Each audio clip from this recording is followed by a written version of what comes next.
اور ہر ایک امت کے لیے موت کا ایک وقت مقرر ہے، جب وہ آ جاتا ہے تو نہ تو ایک گھڑی دیر کر سکتے ہیں اور نہ جلدی ہی کر سکتے ہیں۔ اے بنی آدم، ہم تم کو یہ نصیحت ہمیشہ کرتے رہے ہیں کہ جب ہمارے پیغمبر تمہارے پاس آیا کریں اور ہماری آیتیں تم کو سنایا کریں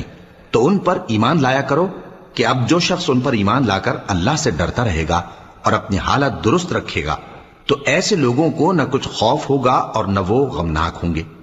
اور جنہوں نے ہماری آیتوں کو جھٹلایا اور ان سے سرتابی کی، وہی دوزخی ہیں کہ ہمیشہ اس میں جلتے رہیں گے۔ پس اس سے زیادہ ظالم کون جو اللہ پر جھوٹ باندھے یا اس کی آیتوں کو جھٹلائے؟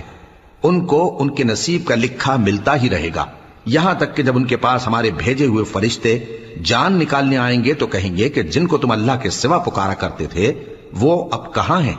وہ کہیں گے کہ وہ ہم سے گم ہو گئے، اور اقرار کریں گے کہ بے شک وہ کافر تھے۔ تو اللہ فرمائے